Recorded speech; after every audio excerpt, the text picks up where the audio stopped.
It was a good win. The guys worked the game. There was a segment of the second quarter we weren't necessarily playing to our identity, not nearly aggressive enough defensively, and they were able to get in their comfort zone. They can knock down shots, but in the second half, for better or worse, we just played more aggressively, and we were able to force some misses, get some in transition early offense. And a lot of guys contributed. So from that standpoint, it was a good win. Obviously, it's good to see the guys that had been sitting out get their minutes. LeBron was able to play efficiently, show his burst. There was no problems after this game. We'll see how he feels tomorrow. And we didn't extend his minutes. Too bad. Ray looked good. Had nice pop to his step, and Rio on the back-to-back. At least he was able to go out there pain-free. Erik, how tough is it to play LeBron in measured minutes when he's LeBron, when the game gets close, and how much did you find yourself restraining yourself? No, there was no restraint on my part. What it was selective hearing. I just didn't listen to him, what he was saying on the bench. And this is good, not only for the team to develop trust and confidence, but also for him to understand that guys can step up on this team. And even if he has to sit out due to foul trouble, whatever may happen in the playoffs, that other guys are confident enough to step in there and give us some minutes. And Richard was able to do that tonight. He played the majority of his minutes at the 3 and allowed us to play that same game that we play with LeBron, and that really speaks to Richard's versatility. He filled in a lot of the gaps that not only LeBron does for us, but Chris Bosh does for us. And so our offensive game was seamless. There wasn't a transition for the rest of the guys.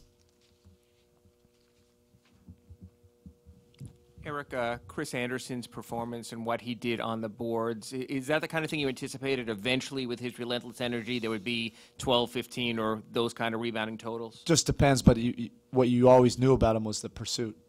He's relentless with his effort. He'll continue to go, and he's a great two-handed in-traffic rebounder. And he's able to get those up over the top of the crowd. And so he got quite a few, more than a handful that weren't necessarily in his region.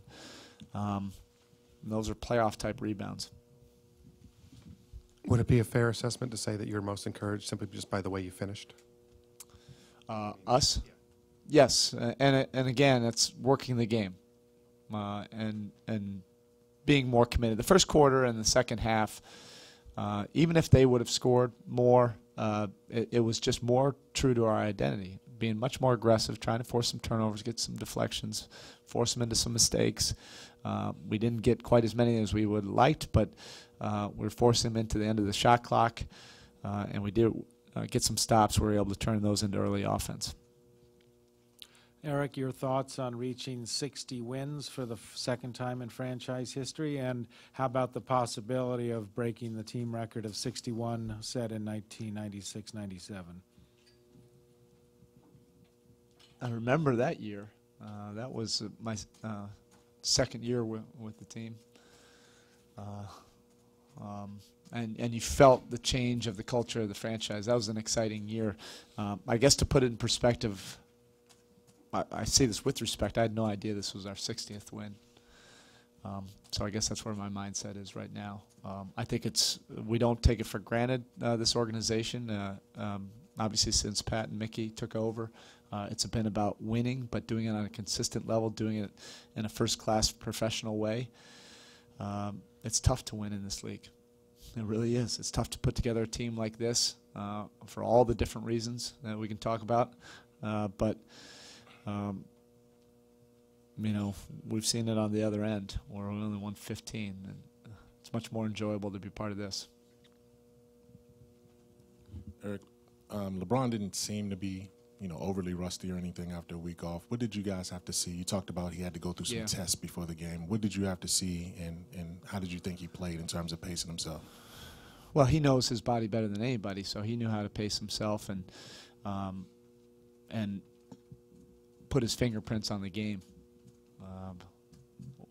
He's been active the last couple days, but he's been doing extensive work behind the scenes with the training staff, but also with all the exercises to strengthen up the area, to put him in position to show us the last couple days.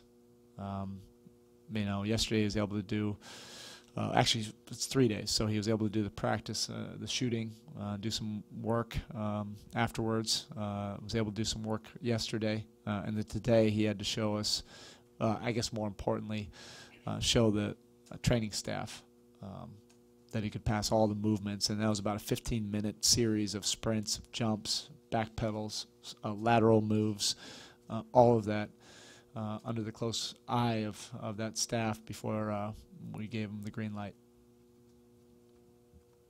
Eric, what do you remember most about that culture change in '96? It was an exciting time to be a part of that. You can feel it. It's tangible when a franchise changes the culture and it becomes about being first class and professional, and it happened very quickly. Pat was able to make the trade after the first year after the All-Star break to get Timmy and put him together with Zoe and then all the complementary players after that. I don't think many teams or people predicted us to have that record that year, but it was a tremendous defensive team and a tough, very tough core.